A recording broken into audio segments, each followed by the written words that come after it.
people asked about the so-called nuclear option for ending the government shutdown. But they're a little confused about what that looks like. So let me explain to you.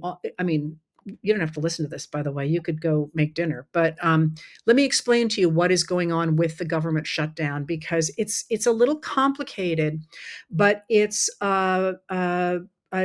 political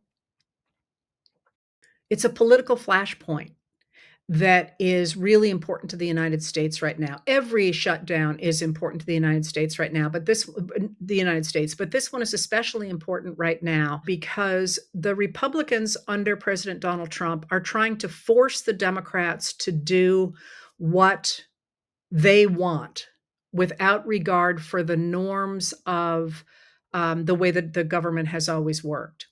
And that matters. So one of the things that I get a little frustrated by is I'm not interested in horse race stuff. I'm really not. Not just because I just find it mind numbing. And so many of you might feel the same way about the shutdown. It's like they're holding a vote, they're not holding a vote. They're holding a second vote, they're holding and you're just like, I don't care. Tell me how it comes out. The reason that all of this matters is because it is an attempt on the part of the Republicans to force the Democrats to knuckle under and to do what Trump and the MAGA Republicans say. And that's why this has become such a big deal. Usually it's the other way around. The Republicans are trying to shut down the government because they're trying to slash the government. In this case, the Republicans are in control of the government.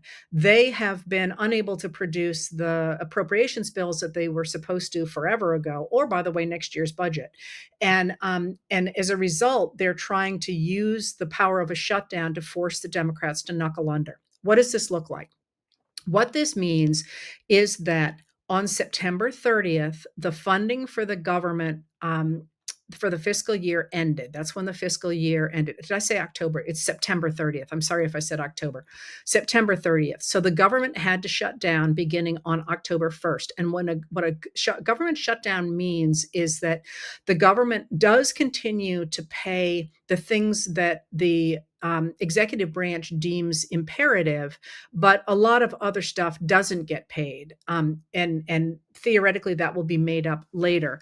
And I'm not going to go down that rabbit hole, but someday, I mean, I write about that. There is more to that, but I'm going to leave that where it is for now. So what happened is this. In the House of Representatives, Speaker Mike Johnson, who's a Republican from Louisiana, is really caught between a rock and a hard place in that he has a majority, but it's a very slim majority of the House. And the Republicans have a number of Republicans who are not willing to, they're factional, they're fighting amongst themselves.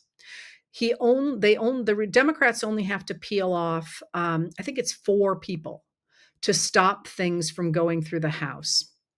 I could be wrong about that number. People come and they go. It's not very many is the point. Now, one of the things that's a real problem for House Speaker Mike Johnson is that not only do the Democrats want the release of the Epstein files, so do a lot of Republicans. And Johnson is determined that he's going to make sure that those Epstein files do not see the light of day, despite the fact a number of Republicans as well as Democrats want them. And I believe it's 78% of the American people want to see them because he knows, as Pam Bondi has made clear, as well as the Wall Street Journal, that Donald Trump is named in those. And we've already seen some material that was pretty bad. And we don't, obviously there's other stuff that the administration thinks will be very damaging, or they wouldn't be trying to hide it. You can speculate about what that would be. There's money issues, there's crime issues, there's all sorts of things. We do not know what's in those files. We have a lot of material from the files, but not everything that's in the files. So he has twice now sent the House home rather than facing a revolt from his Republicans over the Epstein files. But now he's got another real problem in that on September 23rd in Arizona, a woman named Adelita Grijalva was elected as a Democrat.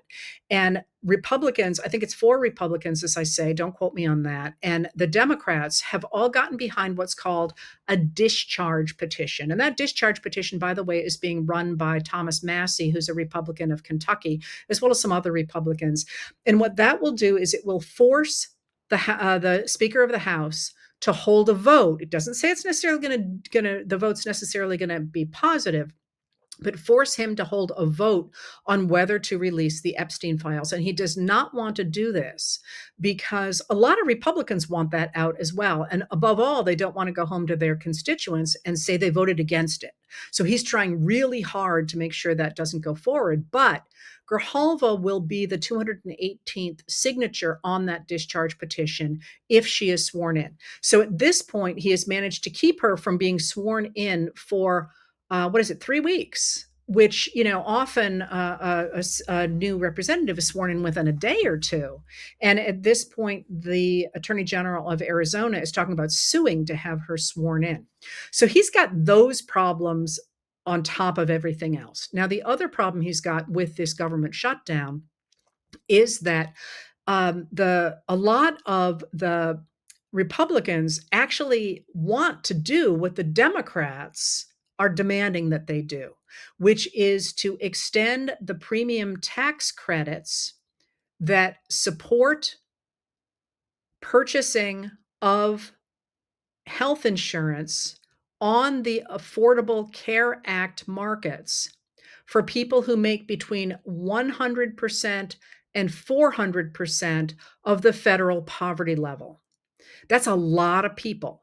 But even more than that, because the premiums are going to go up on average more than 100%, that is more than double, that means a lot of the healthier people on those health exchanges will simply decide that they can't afford insurance and they will drop off them. When they do that, the pool covered by those markets will get sicker and premiums go up for everybody.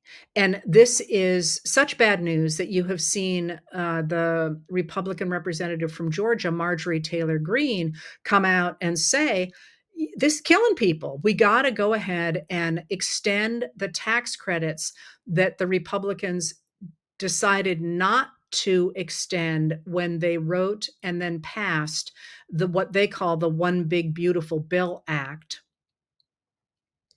If you ever go to Congress, don't pull that crap. I hate saying all those words. Just name it something simple. Anyway, the One Big Beautiful Bill Act in July. They extended the tax cuts for the wealthy and corporations, but they did not extend those premium tax credits. And that's going to create this real healthcare crisis and a price crisis. And a lot of Republicans don't like that. And they think that it looks really bad now for the Republicans to have said, yeah, we don't care, because those tax bills, I'm sorry, forget that word, those healthcare premium bills are going out, I believe it's November 1st. I don't remember off the top of my head, but I think it's November 1st. All right, so what has happened here? What happened was that Johnson pushed through the House of Representatives a continuing resolution to fund the government at current levels until November 21st, 3 weeks after those healthcare bills are going to appear in people's mailboxes, or they'll appear a few days after they're sent out. They're supposed to go out, as I say, about the beginning of November. So what he did is he pushed those things through on, I have the numbers here, September 19th. And then, if you remember, let me make sure I've got that right. Yes, on September 19th, that was a Friday. The House and the Senate were on break the next week, and that meant that they would only be back for 2 days before the shutdown, and that would be Monday and Tuesday, the 29th and the 30th of September. They were supposed to be back. Johnson kept the House out of session so that the Senate would either have to swallow what the House had passed or the government would shut down. And he made a calculation that the Democratic senators would back down because they did in March, if you remember. I mean, things were very different in March, but they didn't. They said in the Senate, you must get 60 votes to pass this continuing resolution, um, because we will filibuster it otherwise. Now, back to that, and this has been going on. I'll finish with that, and then I'll go back to the problem with Johnson. The Republicans in the Senate could use, and this is what you asked about, the the what is the so-called nuclear option to pass the shutdown. I mean, sorry, to pass the continuing resolution.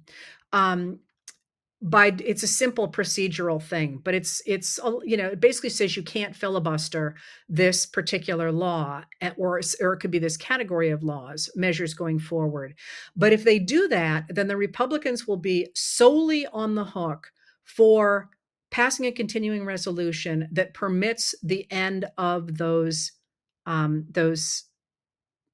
premium tax credits that affect the healthcare markets. So they're trying desperately to get the Democrats to sign on to it and to say, yeah, we think it's important enough to keep the government open that we're going to look the other way while people's health insurance is so dramatically impacted. So, in order to keep the pressure on the Democrats, Donald Trump has told the Republican senators, do not negotiate with the Democrats, which is what one normally would do. You'd negotiate. He's refusing to meet with the Democrats. He says to the senators, do not negotiate, do not meet with them, and they're not doing it.